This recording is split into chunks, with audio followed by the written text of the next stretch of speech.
Why do some people dig their heels in even when they know they're in error? They double down on bad ideas even when they know they're bad ideas, and sometimes even to the point of seeming ridiculous. So today I'm going to look at some of the motivations and reasons behind why some people refuse to accept their own errors, give some general low-level examples, some of which we all do from time to time, but I'm also going to look at it through the lens of the dark personality types. So if you find this topic interesting, please consider subscribing. Now, first of all, the term doubling down can be used in different contexts.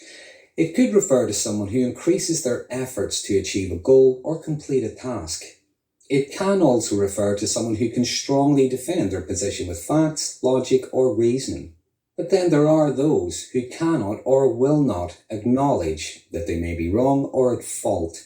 And the psychological trait of disagreeableness is a common characteristic associated with narcissism. And doubling down in the context of being disagreeable involves persistently maintaining a position, often to the point of stubbornness. This is whenever faced with honest feedback, opposing viewpoints, or even contradictory evidence. They won't accept new information, they don't acknowledge their mistakes, and can often go through incredible mental gymnastics, engage in nonsensical word salad, just to avoid being seen as being wrong. I'm not surprised. I mean, I pretty much called it when I did my pre-debunk live. I pretty much expected everything that was in that documentary, if you want to call it a documentary. Because usually in the word documentary, there's the root word document. In other words, you should be able to document what you say. This was more like a propaganda video.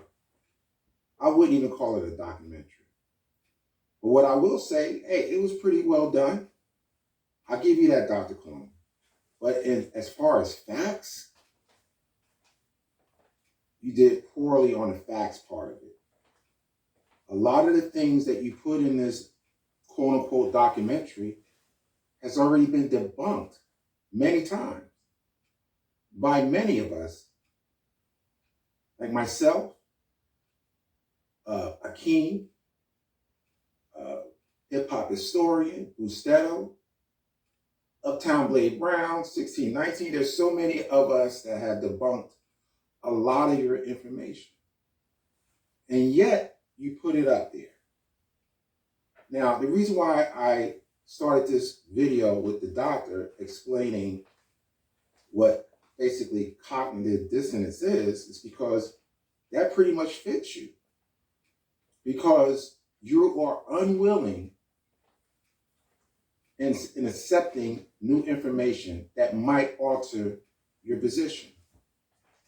It's clear it doesn't matter. Facts be damned. It doesn't matter what the facts say.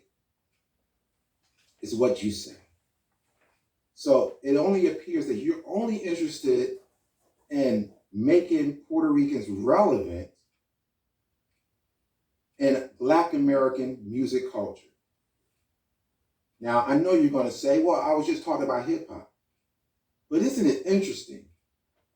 When we had this hip hop discussion for over 2 years, you were steadfast in saying, oh, you can't go past, you can't do anything prior to 1975.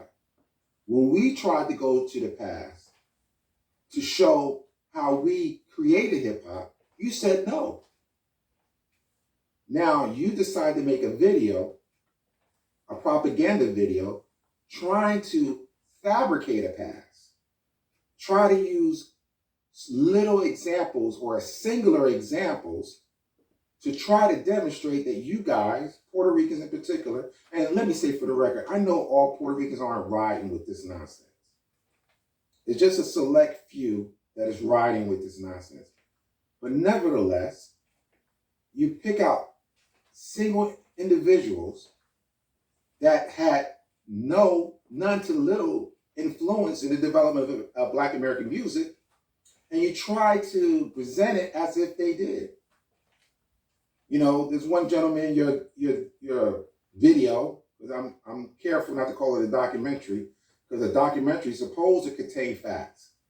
Talking about, oh, we we did everything. We were part of this. And come on, man. Stop it. You guys sound desperate.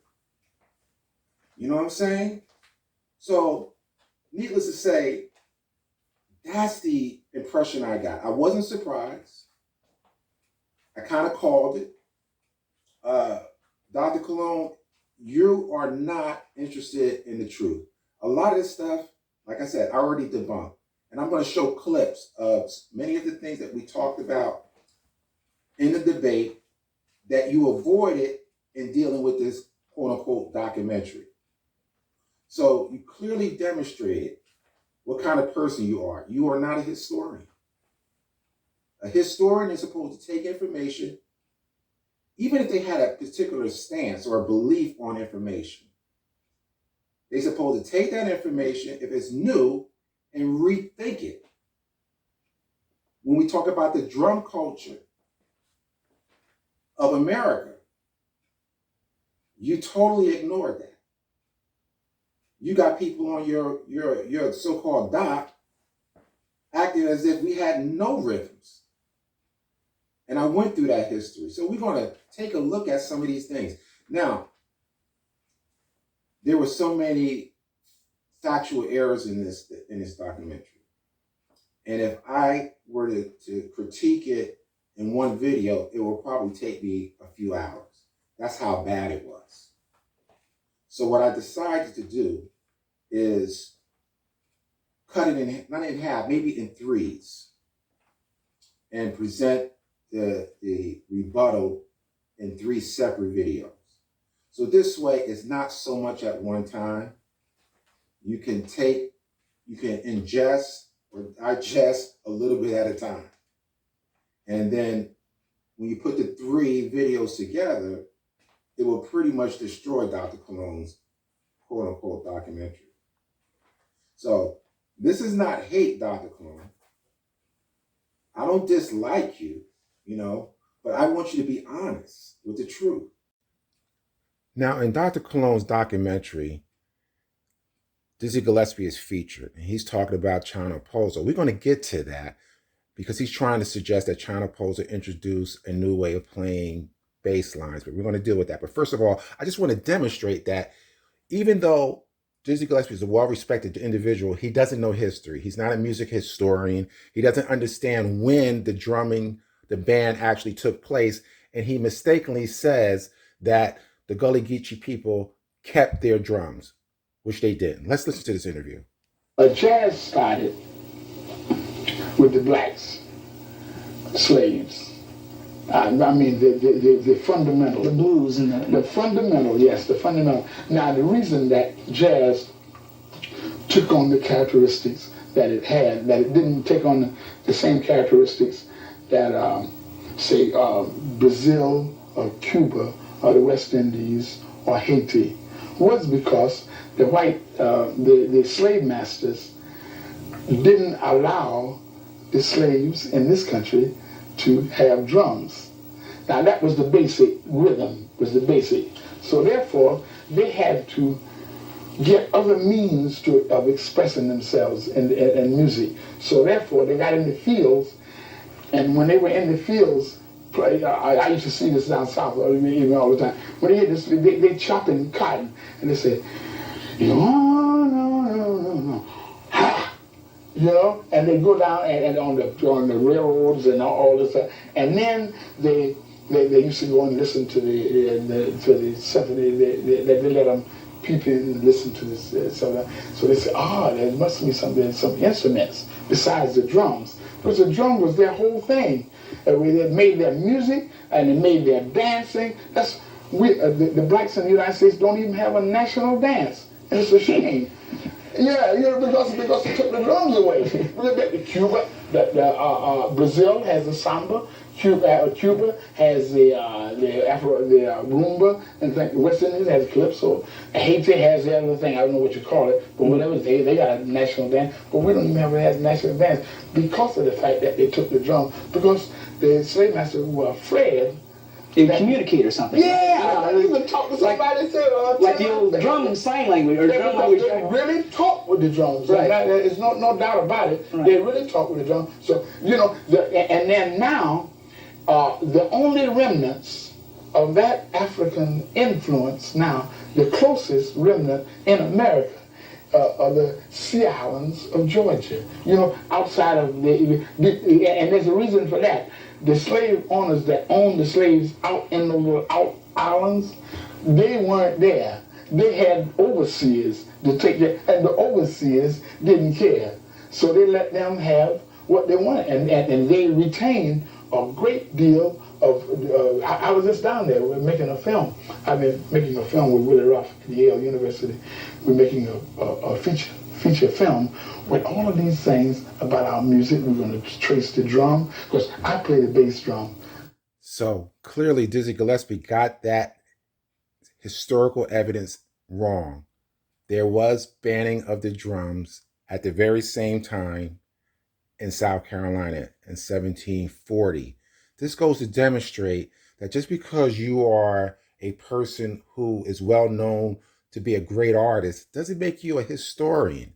All right. So let's take a look at what Dizzy Gillespie says about China Pozo and what he offered jazz. And I'm going to juxtapose that to a song that Dizzy Gillespie had written 2 years earlier that has a syncopated bass rhythm.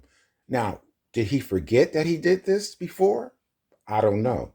But let's take a listen to this interview Dizzy Gillespie does talking about China Pozo. Dizzy, his compositions. The channel came to me we were out in California, and he said, "I got the ID, man." I said, "Yeah." He said, "Yeah." He said, "Barrel, bass." He said, "He played boom, boom, boom, boom, boom, boom, boom, boom, boom." And this is the first time in jazz that the bass player wasn't playing boom, boom, boom, boom, boom, boom, boom, boom, boom.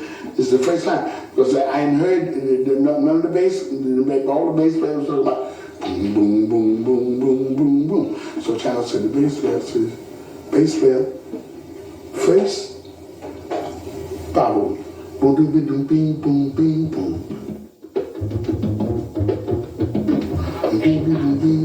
And he said, saxophone.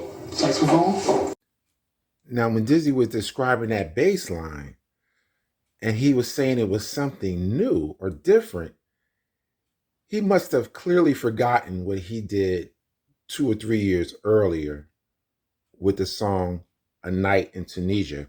Just listen to this opening bass line.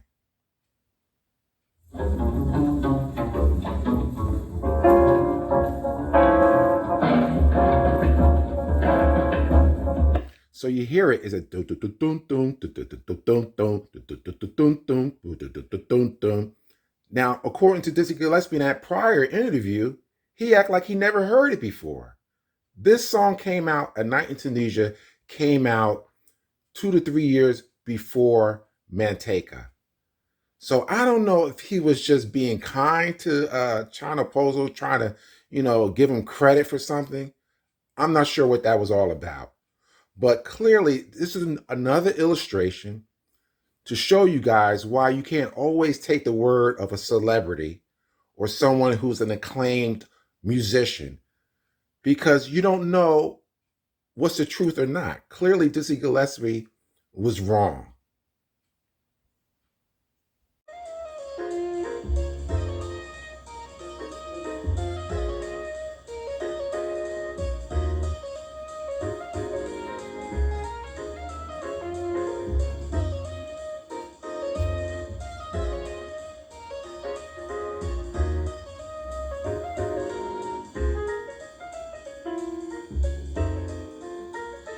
Orchestra. Of course, we all love the great Duke Ellington, but in his band was a great valve trombonist from Vega Baja, Puerto Rico. His name was Juan Tisol. But his compositions are really important because even till this day, they are part of the library of the Duke Ellington Orchestra. So here he is as a gentleman from Puerto Rico on the band. He befriended Duke when they were both residing in Washington, D.C. before Duke made his second trek to New York City in the 1920s. And so Tizol was a member of the band for quite some time, and his compositions were used in the band. In the earlier versions of Caravan, they're playing like an exotic kind of style of music. It's not like a swing style. It has a lot of percussion type of sounds. Not traditional percussion instruments like from Latin America, but the drum set's playing in a style that was not really the way swing bands are playing. And let's not forget something else. Duke, during the period of the latter part of the 20s into the early 30s, he was the house band at the Cotton Club, where they had to create new music constantly. He had to write new music for these shows that would come in for a month at a time, and it were floor shows with exotic dancers. And the focus of this whole thing was exotic music, and they called it jungle music, darkest Africa, and Duke Ellington. So, and the thing was that all of the dancers were African American. The female dancers had to be light skinned, but Duke was in the middle of that, and they were experimenting with sounds that could be considered highly connected with Latin America at the time, because it was not a swing style. See, it was clear Dr. Cologne played that part about the jungle music because he wanted you to think that that was relating to Latin America. Now, when you listen to Ray Vega, he actually says, well, it doesn't come across like a Latin thing, but it's exotic. And later at the tail end of that section, he says, well, it could be. Now, credit to Ray Vega. I watched this whole video. Matter of fact, I did a video featuring Ray Vega talking about the role of Puerto Ricans or Latinos in jazz. And so I thought he did a great job in his presentation. He never overreached in his presentation, but Dr. Cologne is using him in a slick way to try to make it appear that when they're talking about jungle music, they were referencing to Latin culture. See, you have to understand, Cologne's objective is to link Latin culture to the development of jazz. That's his ultimate goal. Now, what I want to do, I want to offer an alternative explanation as to what Duke Ellington was doing when he was experimenting with new sounds. All right? Now, I can't prove it. And see, this is the difference between me and Dr. Cologne. This is a theory of mine. Now, the exotic sounds that Duke Ellington was trying to get could have come from a Tarzan movie. Let me explain. During the 30s and 40s, Tarzan was very popular. Just about every year during that time, there was a Tarzan movie. Needless to say, it was a bunch of racist nonsense about a white man in Africa, beating up the animals in the jungle and saving, the white damsel in distress. But nevertheless, if you listen to the soundtrack, they try to promote an exotic or what I would call a more or less a primitive rhythm, right? And they actually have a Native American rhythm, but it still sounds exotic. And this is supposed to be the darkest Africa, which Ray Vega talked about. And in the trailer I'm getting ready to show you, you'll see the word jungle mentioned. And this is the reference, I believe, because the popularity of the Tarzan franchise, because there was no Latin music. Ray Vega pretty much says so. There was no Latin music in the 30s. So where could this inspiration could have come from? So due to the popularity of Tarzan, I think this was the inspiration where Duke Ellington was trying to find a new sound, an exotic sound, right? And so let's check out the trailer and just listen to the music. Again, like I said, it has a Native American drumming, but what do white people know about what is going on in Africa? So they just went with what was going on in America and try to make it appear that that's what Africa was doing. But let's listen.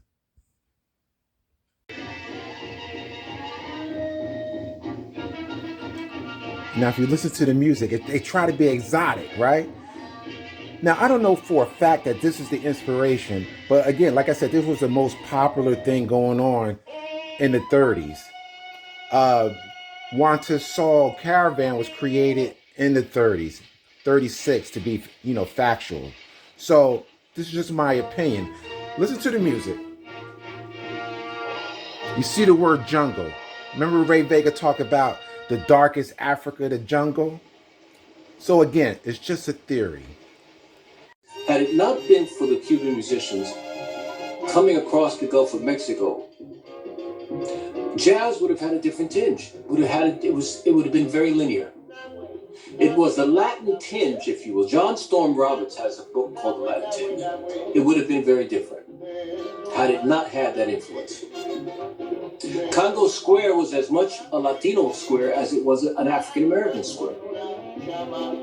Remember that the Latinos who came here were much closer to the African matrix than were even the African Americans who were here. Felipe's comments reveal a particular ignorance to where things actually come from. The habanero rhythm is from West Africa. It has nothing to do with Latin culture. So we need to understand that. We get confused because we put a Latin name onto something, but its origins is West Africa.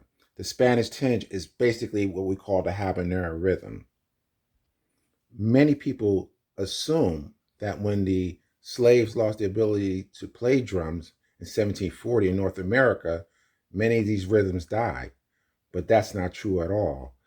The tricilo, another term that has a Spanish flavor to it, is basically a 3-3-2 rhythm that was in America, in North America. It didn't come from Latin America. So we have to understand its origins in order to make a proper claim as to where certain influences come from. Now, I want you to look at this clip. In the opening, you'll see it say contradanza, cinquillo, it'll say habanera, and then it says and ragtime. Now, why is ragtime separate? Because the style of ragtime is very similar to the styles that is mentioned above it, which indicates that its influence didn't necessarily come from Latin America. It was present in America. And also take note of the fact that the narrator is going to say, or he's going to talk about the musicians who created these rhythms. And he acknowledged them as being of African descent. Take a listen.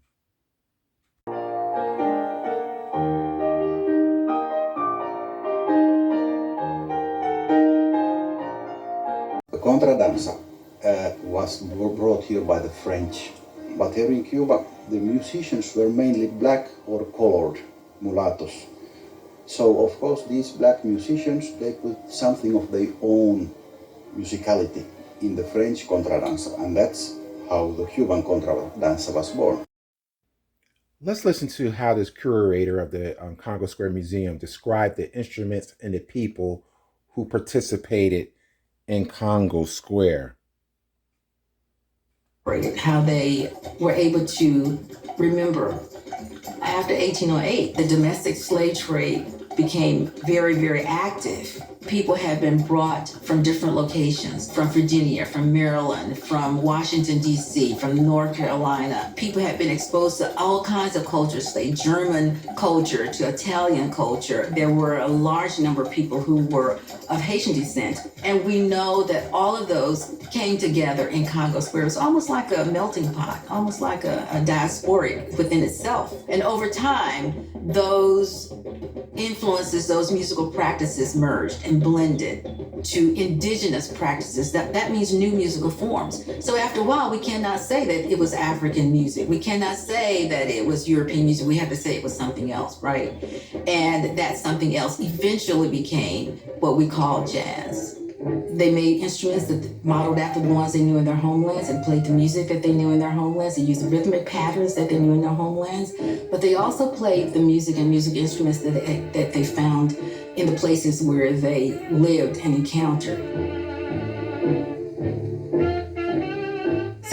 show you some of the instruments that were played in Congo Square. And we know this from different sources, primary documents, accounts, with newspaper articles, interviews from the WPA period. This is a jawbone of a mule's jawbone, and I heard about it, I read about this rather, in several accounts. And this makes such an awesome sound. You can't duplicate this. In Africa, the gourd is used for so many purposes. And it's used as a jug, if you cut this off and you get the seeds out. But it's also used as a sound chamber. So this instrument, which people call the kalimba or the mbira, you can hear it if you're very close to it. But if you place it into the gourd, the sound amplifies, magnifies, rattles. And the rattles were very important in the music that was played at Congo Square. So, of course, it's taken, and they were made different ways. This is another example of instruments that were used in Congo Square. So we have the reed made from bamboo. So the primary instrument was the drum. It laid the foundation for the music. And there were different sizes, different shapes, different styles of drums. I totally reject Felipe's ahistorical perception of who were the people in Congo Square. They were African people. To suggest that some of them were Latino is a slap in the face. Because let's understand, it doesn't matter where they came from. They are African people. Let me give you this little bit of insight. Enslaving a person, and this is what was the normal lifespan of the slave or the African in the Caribbean. Check this out. The average lifespan of an enslaved African who worked on colonial sugar and rice plantations was 7 years. Extremely physical demands relied on equal extreme instruments of torture to ensure control over enslaved people and to protect plantation profits. The economies and societies that built were denied to them, along with human dignity. So to suggest that these people were Latino, let's be clear. Latino to me are people who are at least 65% European. Because if Felipe wanted to be somewhat correct, he could have just said Afro-Latino. But he's still wrong, because these people were not there in those countries like Haiti or Cuba long enough to adopt a cultural connection to those places. They are African people. Why you don't like Latin jazz the term Latin jazz? Because if you advertise something that I create with a name, I don't think there's nobody should have the right to come and change the name of that person. Okay. What Latin is? What is Latin? We know Latin to begin with. So that I don't see why they do that. But they do with the salsa. They don't. I hate it. They're gonna do it to my music. My music is Afro-Cuban jazz. Yeah. And that's what it is. Afro-Cuban jazz. Are you listening, Felipe? You actually heard Mario Bowser said, we're not Latin. They're Africans. So be respectful. When you talk about Congo Square, call these people who they are. Black folk and white folk, but particularly Black Americans, were listening to is the bending of the notes, the bending of the rhythms. Doing 1, 2, 3, 4, 1, 2 was not enough. We were doing clave, very different, 3, 2. Or we were doing 2, 3, pop, pop, pop, pop, pop. Black musicians stood with their mouths open. They said, well, how can you play to that? And that was our way of keeping Africa in our rhythm. Now listen to the clave rhythm. Ham bone. 1, 2, 3, 1, 2. 1, 2, 3, 1, 2. 1, 2, 3, 1, 2. 1, 2, 3, 1, 2. So we never lost the rhythms. We just lost the drum.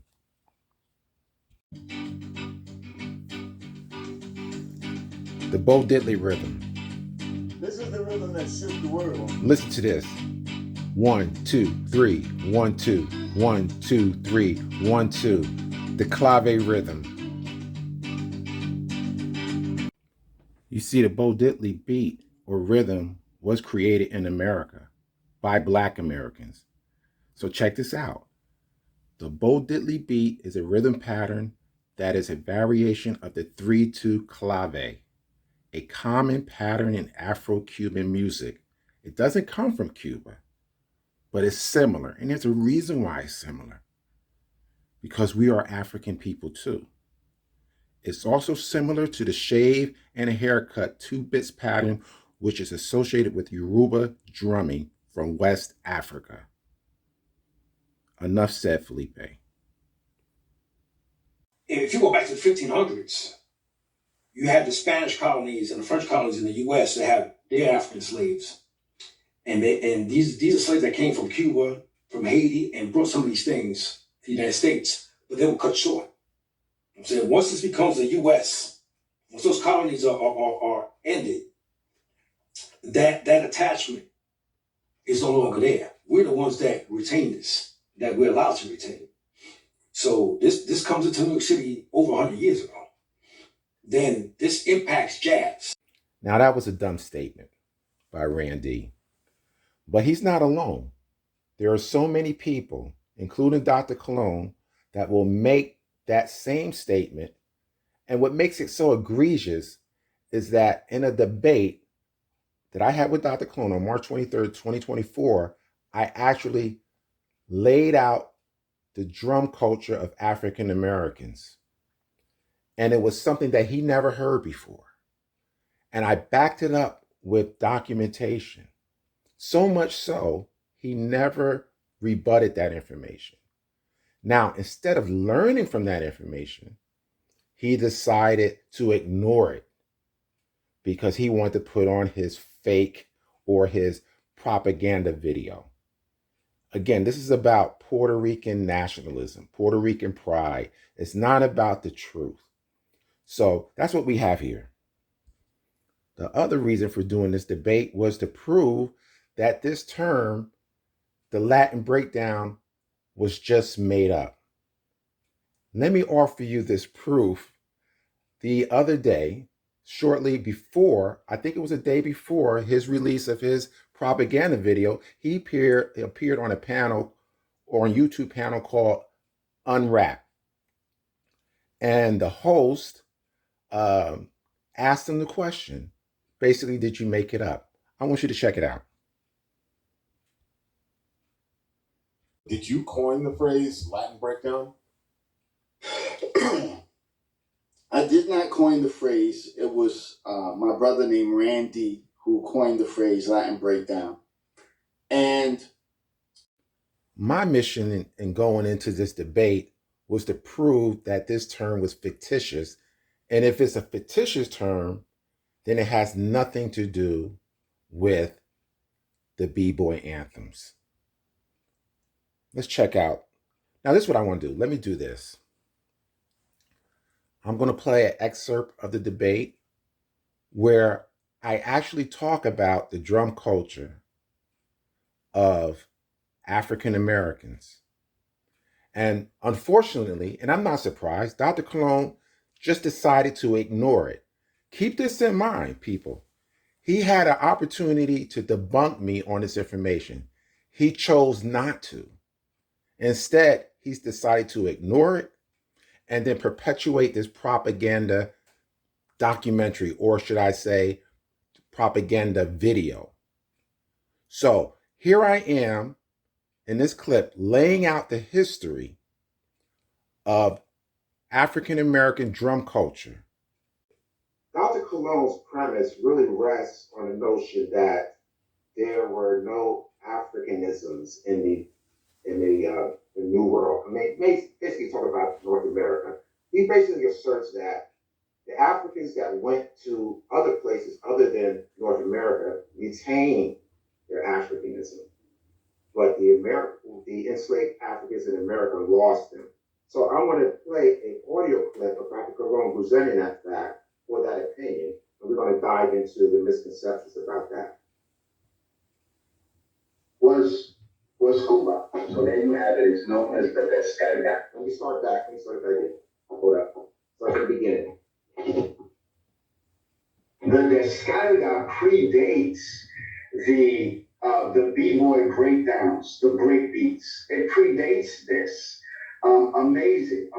The Latin percussions. I mean, when you listen to b-boy music and you hear the Latin percussions going off, that inspiration comes from the descarga, which actually means, somebody letting go, somebody letting loose. That's what the term descarga means. And so the foundation of the b-boy breaks come from African and Latin percussions and influence.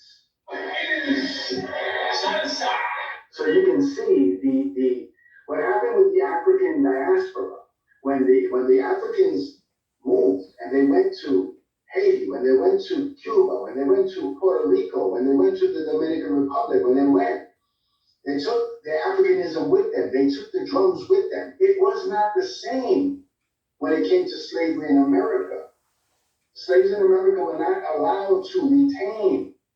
It was the Caribbean. So let me stop it right there. So you see, his whole premise in citing this Latin breakdown coming from the Caribbean or Cuba or Puerto Rico is based on his narrative that when the Africans came to North America, they couldn't bring their Africanism with them. So I want everyone to Google African drums banned in the U.S. or African drums banned in America. And as I go through this, you will see that the story that Dr. Colon is presenting is not actually true. And when you Google that, the year 1740 will show up. And why is 1740 important? Because deep in the marsh grass, you can almost hear it. Here, where the Stono River runs down to the Edisto, is where a group of Africans, enslaved by British colonists, fought for their freedom. In the largest uprising of colonial times, the Stono Rebellion of 1739. In the aftermath of their courageous bid for freedom, and directly because of it, came a draconian clampdown, the Negro Act of 1740. What did that Negro Act of 1740 prohibit? Africans could no longer learn to read. They could no longer learn to write. They could not wear clothing above their stature. And Africans lost the right to use the drum. The drum was made an illegal weapon, if you will. The drum? The drum. Was made illegal? Made illegal. Silenced in an effort to keep the Africans from communicating and organizing. Just imagine how devastating it was to lose their social network. So if you were to take phones or Facebook or any social media platform away from the masses, people would be at a pause. They wouldn't know what to do. Similar to the way that the drums were taken away. They had to regroup and figure out something else. That something else was a way to keep the beat alive, using their own bodies as instruments. So these are one of the first workings of this inward percussive element. And so they took the drums away. Right, they took them away, but we still found ways to put them inside of everything we did as well. The beat. Yes. The beat never stopped. It pulsed through the ring shout, first performed in black churches of the Sea Islands, later to the hambone and the juba. It's echoed in tap dancing, even in today's beatboxing.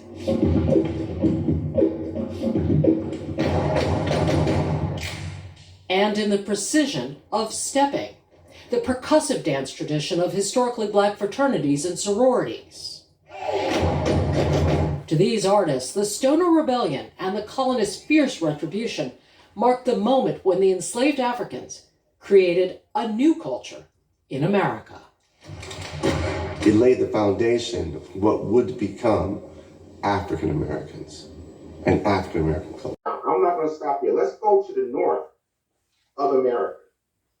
In the Dutch New Netherland colony, especially New York, New Jersey, enslaved Africans combined the Christian tradition of Pentecost with elements of African celebrations to create a unique festival known as Pinkster, Pinkstr.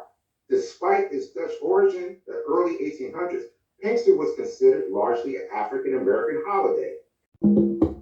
I'm playing the African drum, and I think it's significant for Pinkster because in North America, the African drum was actually outlawed. It's one of the few instruments that Africans played that was outlawed. So the fact that the African drum was played for Pinkster, which took place for almost 200 years, it makes it very significant. Historically, when people talk about the African drum in North America, they talk about Congo Square, but there are evidences that the African drum was played throughout the eastern United States. The significance of Pinkster is that it was played publicly and people were actually allowed to play the drum. Africans celebrated Pinkster by playing African drums, doing African dances, singing in African languages. We can imagine that that might be what Pinkster could have looked like, because we have the period houses, we're dressed in period attire. The period was the 17th century, 21 years after the first enslaved Africans were brought to North America. The celebration of Pinkster began in 1640. So when the Dutch went to church to celebrate, to observe Pentecost, Pinkster, they would give their enslaved Africans time off. The Africans did not forget their heritage. Pinkster was originally brought here by the Dutch who settled this area in the 1600s. It was a celebration of the Pentecost, but how it became a black thing is that there were a lot of enslaved Africans around here in the North that were given the day off because it was a holiday.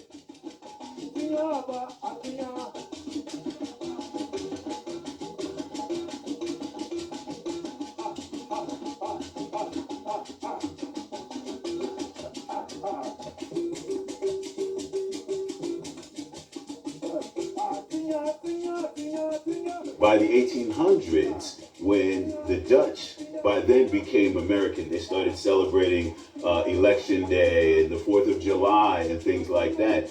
And we still embraced Pinkster, which had become ours because it was the rare time where we could express our true humanity. We always talk about how people who had been enslaved were stripped of their heritage, were stripped of their identity, were stripped of their culture. But Pinkster was a time that lasted for 200 years when people were actually proudly and publicly celebrating their culture and their heritage.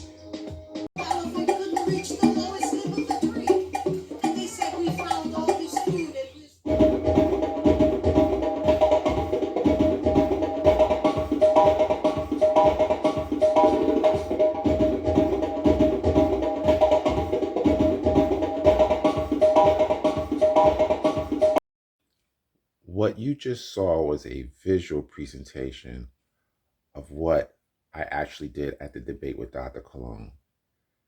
Now, despite receiving that information at that time, it's clear it made no impact on him. So we have this propaganda video. So listen, we're just getting started. So just stay tuned. Subscribe, thumb up the video, and please share. Until the next time, peace.